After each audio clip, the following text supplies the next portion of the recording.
शिक्षक मतदारसंघाच्या आजच्या या प्रचार सभेत जमलेले सर्व शिक्षक बंधू भगिनी, व्यासपीठावरील शिक्षण क्षेत्रातील, राजकीय सामाजिक क्षेत्रातील सर्व प्रमुख व्यक्ती, मराठा विद्याप्रसारक समाज या प्रमुख संस्थेचे नेतृत्व करणारे नितीनजी ठाकरे, अनेक शिक्षक संघटना, शैक्षणिक संघटनेचे प्रमुख पदाधिकारी इथे उपस्थित आहेत. ॲडव्होकेट संदीप गोपाळराव गुळवे, नाव लक्षात ठेवा, कंसात पाटील, BCom LLB, हे लक्षात ठेवा. असे अत्यंत सुविद्य आणि ज्यांचा खरोखरच शिक्षण क्षेत्राशी संबंध आहे आणि जे खरोखर शिक्षकांचं नेतृत्व करू शकतील या राज्यातील, असे हे संदीप गुळवे.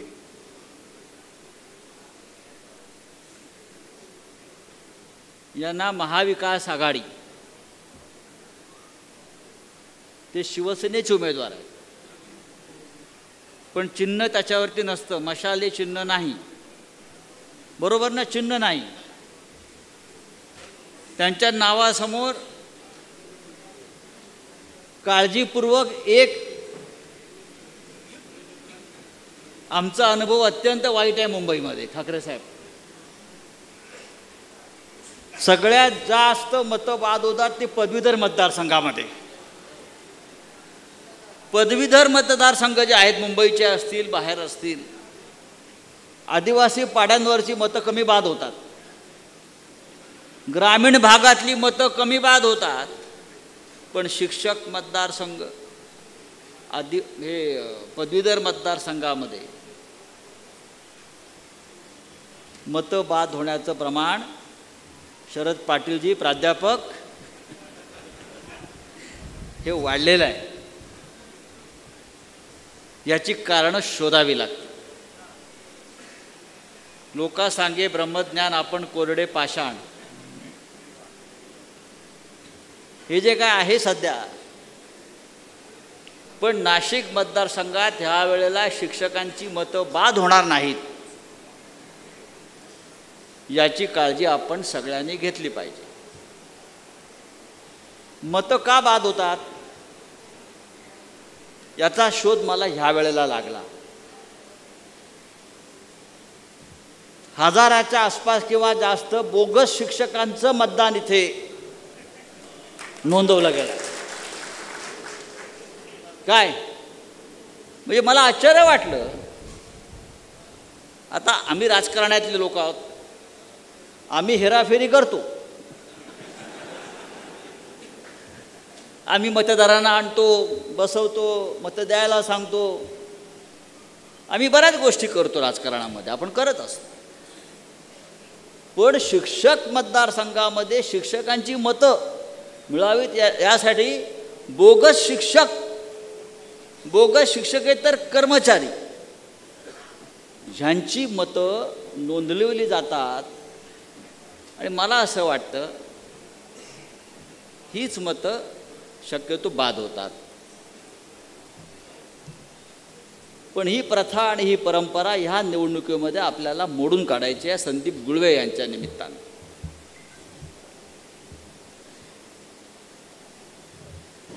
आता या निवडणुकीत शिवसेना आहे आणि सुधाकर बडगुजर यांच्यावर जबाबदारी आहे ही सगळी बोगस मतं शोधून काढायची आणि त्यांच्यावर खटले दाखल करायचे. हे सगळे बोगस आणि त्यांची नोंदणी करून घेणाऱ्या संस्था आणि जे कोणी नेते आहेत, आम्हाला माहीत आहेत कोण आहेत ते निवडणुकीला उभे आहेत, यांच्यावरती खटले दाखल करायचे. पुन्हा कधी शिक्षकांच्या प्रतिष्ठेशी कोणी खेळणार नाही, शिक्षकांना बदनाम करणार नाही,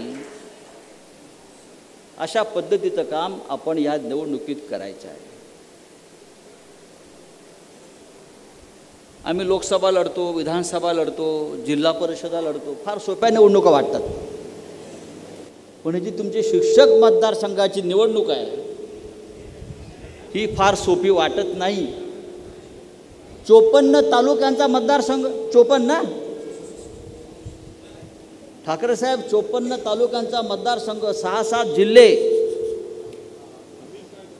उमेदवार आणि त्याचे सहकारी गेल्या काही महिन्यापासून या 54 तालुक्यातल्या शिक्षकांना भेटत आहेत,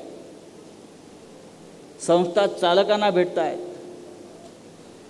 पुढाऱ्यांना भेटत आहेत. म्हणजे इतका मोठा मतदारसंघ पाहिल्यावर, आणि तुमची सुधाकर बडगुजर तर अनेक दिवस बाहेरच आहेत. राहुल गांधीच्या भारत जोडो यात्रापेक्षा तुमची यात्रा मोठी आहे. गुळवे कुठे आहेत? गुळवे धुळ्याला आहेत. अरे बाबा, गुळवे कुठे आहेत? गुळवे जळगावला आहेत. गुळवे कुठे आहेत? नंदुरबारला कुठेतरी आहेत, शहादामध्ये आहेत. गुळवे कुठे आहेत? गुळवे नगरमध्ये आहेत. म्हणजे अशा पद्धतीनं इतका मोठा मतदारसंघ पिंजून काढायचा आणि प्रत्येक शिक्षक मतदारसंघापर्यंत पोचायचं, ही साधी गोष्ट नाही आहे. जो खरोखर या शिक्षण क्षेत्रामध्ये काम करू इच्छितो, शिक्षकांचे प्रश्न सोडवू इच्छितो, प्रश्न समजून ते भविष्यात सभागृहात ज्याला मांडण्याची इच्छा आहे, असाच माणूस इतकी वणवण पायपीट करू शकतो. आणि ती संदीप गुळवे यांनी केलेली आहे. नाही तर काल मुख्यमंत्री आले होते या नाशिक शहरामध्ये. नाशिक शहरामध्ये मुख्यमंत्री आले, कशाकरता आले? तर म्हणे त्यांच्या उमेदवाराच्या प्रचारासाठी आले. यांचा आणि शिक्षणाचा संबंध काय या मुख्यमंत्र्याचा?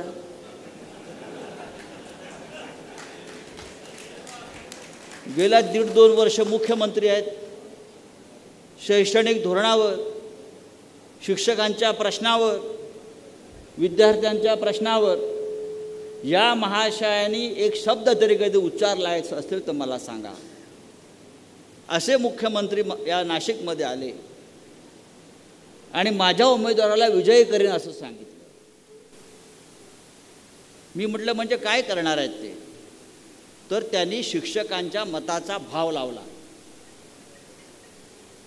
शिक्षकांच्या मताचा भाव लावणारा मुख्यमंत्री या महाराष्ट्राला लाभलेला आहे. ही या शिक्षण क्षेत्राची आणि शिक्षणाची बदनामी या राज्यात करणारं सरकार,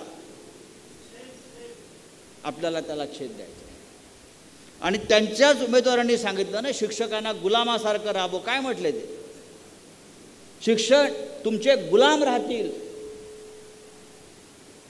शिक्षकांना तुम्ही आधीच वेडविगार करून ठेवलेला आहे.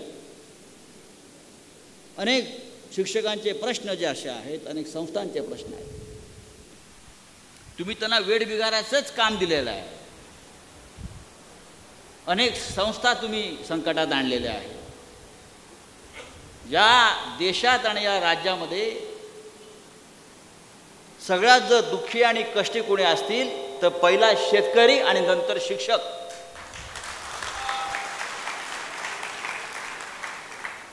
शेतकरी आणि शिक्षक. आणि ज्या राज्यात किंवा ज्या देशामध्ये शेतकरी आणि शिक्षक हा समाधानी नसतो, ते राज्य आणि तो देश कधी सुखी होऊ शकत नाही, असं इतिहास सांगतो. गेल्या अनेक वर्षापासून मी पाहतोय, आम्ही समाजकारणामध्ये आहोत, राजकारणामध्ये आहोत, पत्रकारितेमध्ये आहोत. शिक्षकी पेशाला या देशामध्ये, या महाराष्ट्रामध्ये मान सन्मान प्रतिष्ठा होती. शिक्षक म्हटलं का आदराने पाहिलं जायचं, प्रेम ममत्व वाटायचं. शिक्षकाला स्वावलंबी करण्यासाठी या महाराष्ट्रातल्या आपल्या अनेक पूर्वीच्या नेत्यांनी समाजसुधारकांनी फार मोठं काम केलेलं आहे. शिक्षणाचा व्यापार झालेला नव्हता, बाजार झालेला नव्हता. तेव्हाही अगदी महात्मा ज्योतिबा फुल्यांपासून कर्मवीर भाऊराव पाटील असतील, डॉक्टर बाबासाहेब आंबेडकर असतील, अनेक संस्था चालक अनेकांनी या क्षेत्रात काम केलं आणि शिक्षकाला, या शिक्षकी पेशाला समाजामध्ये प्रतिष्ठा मिळवून दिली. पण गेल्या काही वर्षामध्ये शिक्षकाच्या हातामध्ये भिकेचा कटोरा देण्याचं काम राज्यकर्त्यांनी केलं. शिक्षकाला याचक केलं. ही अत्यंत दुर्दैवाची गोष्ट या महाराष्ट्र राज्यामध्ये झालेली आहे. गेल्या अनेक वर्षापासून आपण पाहतोय. मगाशी आपण उल्लेख केला, जुनी पेन्शन योजना 2005 सालापासून आपण सगळे त्याच्यासाठी भांडतो. 2005 सालापासून जुनी पेन्शन योजनेचा प्रश्न प्रलंबित पडलेला. या देशाचे पंतप्रधान अनेक विषयावर चर्चा करतात, मन की बात करतात, चर्चा करतात. या राज्याच्या मुख्यमंत्र्यांना सरकार पाडण्यासाठी 50-50 कोटी रुपये हे आमदारांना, खासदारांना देण्यासाठी आहेत. मतं विकत घेण्यासाठी यांच्याकडे कोट्यावधी रुपयांची खोकीच्या खोकी पडलेली आहेत. पण जुन्या पेन्शनच्या प्रश्नावर शिक्षकांशी चर्चा व्हावी, त्यांच्या प्रतिनिधींशी चर्चा व्हावी, त्यांच्या प्रश्नाला चालना मिळावी, यासाठी गेल्या काही वर्षामध्ये कोणी आवाज उठवला आहे. मग कॅबिनेटमध्ये असेल, विधिमंडळात असेल, मला तरी दिसलं नाही. सरकार सोडून द्या, जे शिक्षकांच्या मतांवर आतापर्यंत निवडून आलेले लोक आहेत, शिक्षक मतदारसंघ ज्याला आपण म्हणतो, खास त्यासाठी आपण निर्माण केलेले आहेत. या शिक्षक मतदारसंघातून निवडून आलेल्या तुमच्या प्रतिनिधींनी तरी या प्रश्नावरती सभागृहामध्ये कधी जोरकसपणे आवाज उठवला आहे? अनेक प्रश्नावर सभागृह बंद पाडली जातात. लहान लहान प्रश्नावर सभागृहात गोंधळ घातला जातो, सभागृह बंद पाडली जातात. पण शिक्षकांच्या जुन्या पेन्शनच्या प्रश्नावर सभागृह बंद पाडावं, सरकारचं आणि राज्याचं लक्ष वेधून घेतलं जावं, अशी भूमिका एखाद्या आमदारानं घेतली हे कधी मला दिसलं नाही. 2012 सालापासून शिक्षक भरती बंद आहे. किती ताण शाळांवरती, शिक्षकांवरती, संस्थांवरती असेल. शिक्षकांच्या वरिष्ठ वेतन श्रेणीचा प्रश्न अनेक वर्ष प्रलंबित आहे. इतरांचं सोडून द्या, पण जे शिक्षक प्रतिनिधी म्हणून निवडून गेलेले आहेत, निदान त्यांनी तरी ह्या प्रश्नावरती आपला आवाज बुलंद केला असता तर हा प्रश्न नक्कीच पुढे सरकला असता. याचं कारण असं हे यासाठी होत नाही, शिक्षण क्षेत्राशी, शिक्षणाशी, शाळांशी, महाविद्यालयाशी कोणताही संबंध नसलेले राज्यकर्ते या महाराष्ट्राला लाभलेले आहेत. पैशाची ताकद याच्या पलीकडे सत्ता टिकवण्यासाठी त्यांना दुसरं काही दिसत नाही. संदीप गुळवे यांची ताकद जी आपण पाहतोय गेल्या काही दिवसापासून, ती त्यांना विजयाकडे घेऊन जाणारी. अशा अनेक संस्था मी पाहतोय. मी फोन केला, आम्ही गुळव्यांच्या पाठीशी ठामपणे उभे आहोत, आम्ही संदीप गुळवे यांना विजयी करणार. मी आणि माननीय उद्धव ठाकरे साहेब हे स्वतः अनेकांना फोन करतोय, स्वतः आम्ही अनेक ठिकाणी बैठका घेत आहोत. त्याच्यामुळे मुख्यमंत्र्याचे धाबे दणाणले आणि मुख्यमंत्री या नाशिक, जळगाव भागामध्ये फिरू लागले. पण त्यांना मला सांगायचं आहे, तुम्ही शिक्षकांच्या स्वाभिमानाचा लिलाव करू शकत नाही जसा तुम्ही इतर वेळेला करता. तुम्ही शिक्षकांना खोटी आश्वासनं आता देऊ शकत नाही, कारण लोकांचा तुमच्यावर विश्वास राहिलेला नाही. हे कालच्या लोकसभा निवडणुकींच्या निकालानं स्पष्ट केलेलं आहे. या विधान परिषदेच्या जागा ज्या आहेत, मग पदवीधर असतील, शिक्षकांच्या असतील, ह्या निवडणुकीतसुद्धा या राज्याची जनता, मतदार, शिक्षक आणि पदवीधर हे ॲडव्होकेट संदीप गुळवे यांच्या पाठीशी उभे राहतील. मला मगाशी कागद दिला की काल मुख्यमंत्री आले आणि त्यांनी काय सांगितलं, आदिवासी विकास विभाग कर्मचारी संघटनेने ॲडव्होकेट संदीप गुळवे यांना पाठिंबा जाहीर केल्यानंतर कालच्या सभेत मुख्यमंत्री म्हणाले, आम्ही आश्रमशाळेचे वेळापत्रक 11 ते 5 करू आणि इतर प्रश्न सोडू.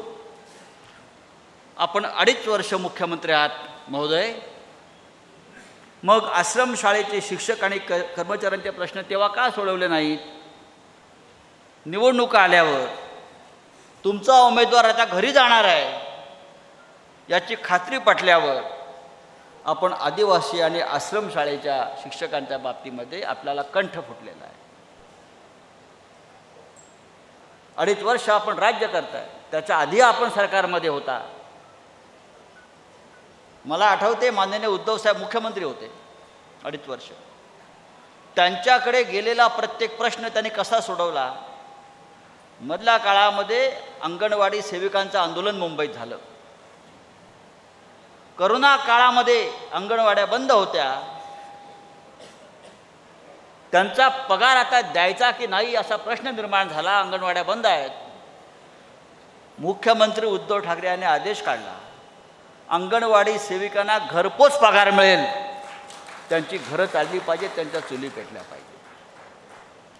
समाजाविषयी, आपल्या लोकांविषयी आत्मीयता असलेला मुख्यमंत्री आणि लोकप्रतिनिधी हे अत्यंत महत्त्वाचे असतात. म्हणून शिक्षक मतदारसंघामध्ये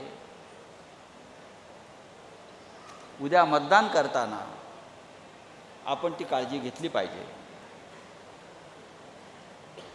फार गमतीशीर उमेदवार इकडे उभे आहेत. साखर सम्राट उभे आहेत. आता साखर सम्राट त्यांनी कारखाना चालवावा, उत्तम कारखाना त्यांनी चालवावा, लोकांना साखर द्यावी, लोकांना गुळ द्यावा. गुळवे आमचे आहेत ना, तुम्ही गुळ द्या. एक म्हणे मद्य सम्राट आहेत, तुम्ही गुत्त्यावर बसा.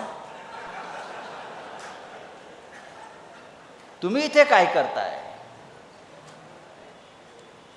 संदीप गुळवे यांनी शिक्षण क्षेत्रामध्ये काम केलेलं आहे. ते रयत शिक्षण संस्थेवर त्यांनी काम केलं आहे. मराठा विद्या प्रसारक समाज संस्थेत ते काम करत आहेत.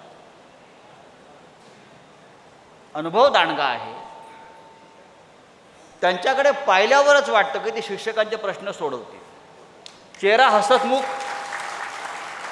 सकारात्मक, पॉझिटिव्ह, रडगाणं नाही, जिंकण्याची जिद्द आहे आणि म्हणून ते जिंकणार आहेत. असाच माणूस तुमचे प्रश्न सोडवू शकेल. नितीन ठाकरे साहेब आपलं भाषण मगाशी मी ऐकतो. तुम्हाला बरेच शुभशकून झालेले आहेत. राजाभाऊ वाजे खासदार झाले, तुमचे सदस्य. शोभाताई बच्छाव खासदार झाल्या, तुमचे सदस्य. आता तुमचे संचालक आमदार होत आहेत. आता माझा प्रश्न असा आहे सगळ्यांना, सदस्य आणि संचालक यांचा शुभशकुन आहेच, आता तुमचं काय करायचं? आता तुम्ही, आता ठाकरे साहेब तुम्ही निर्णय घ्या. बघा सगळे कसे छान दिसतात, गळ्यामध्ये भगवे मफलर. पहा, मागे पहा, पुढे पहा.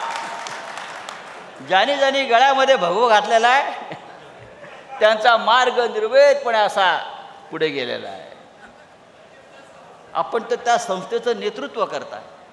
त्याच्यामुळे आपलं जे ताट आहे ते मोठं असायला पाहिजे. असो, मी गंमत नाही करत. स्वतः ठाकरे साहेबांनी या आमच्या अनेक उमेदवारांना निवडून आणण्यासाठी कसोशीने प्रयत्न केले. आता गुळवे साहेबांसाठी प्रयत्न करतात. मी आपल्याला यासाठी तिथे उभा आहे सांगण्यासाठी, महाराष्ट्रातलं राजकारण आणि महाराष्ट्राचं राजकीय वारं झपाट्याने बदलते आपण पाहिलं असेल.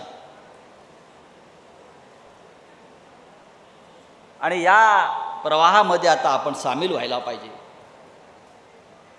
शिक्षक हा सगळ्यात मोठा आदर्श निर्माण करणारी संस्था आहे.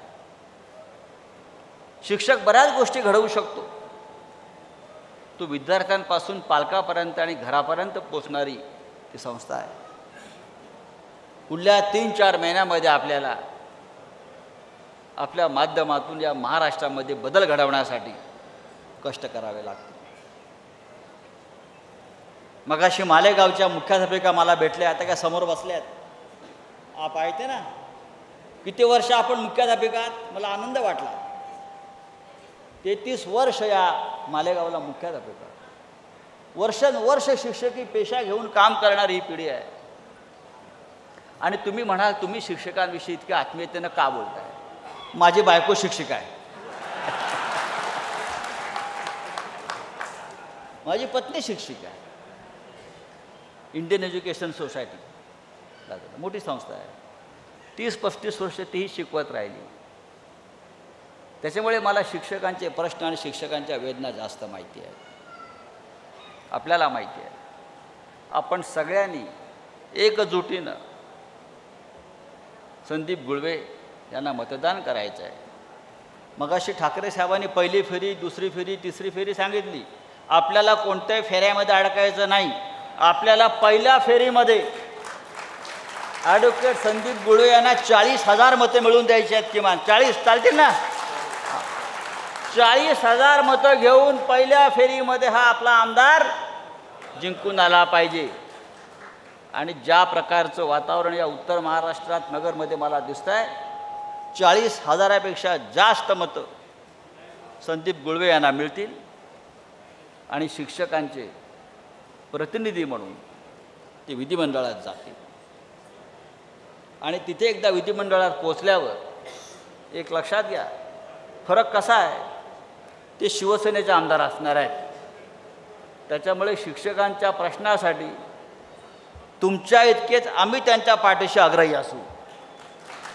उद्धव ठाकरे साहेब आग्रही असतील. कारण जेव्हा एक निवेदन आपण त्यांच्याकडे देणार आहात, त्याची एक प्रत शिवसेना भवनात आणि मातोश्रीवर सुद्धा जात असते. प्रश्न सुटले की नाही ही पाहण्याची जबाबदारी मग त्यावेळा आमची असते. आणि प्रश्न यासाठी सुटणार आहेत, नोव्हेंबरनंतर महाराष्ट्रामध्ये आपला मुख्यमंत्री होणार आहे. आणि त्या मुख्यमंत्र्याकडून पहिलं काम जर कोणतं करून घ्यायचं असेल तर ते शिक्षकांचे प्रश्न प्रलंबित राहू नये असे अनेक प्रश्न आहेत. त्यातले प्रमुख प्रश्न आपण सोडवूया. आणि मला खात्री आहे नाशिकचं सगळ्यात मोठं मतदान आहे सुधाकर भाऊ. नाशिकचं मतदान मोठं आहे. किती आहेत? 26,000 मतदान नाशिकला आहे. 26,000. या 26पैकी किमान मी तर म्हणेन 25,000 आपल्याला पडलं पाहिजे. पण जास्तीत जास्त मतदान आपल्याला पडेल आणि आपण सगळे संदीप गुळवे यांना प्रचंड बहुमताने विजयी कराल हा विश्वास, आत्मविश्वास मी व्यक्त करतो आणि तूर्त आपली रजा घेतो. जय हिंद, जय महाराष्ट्र.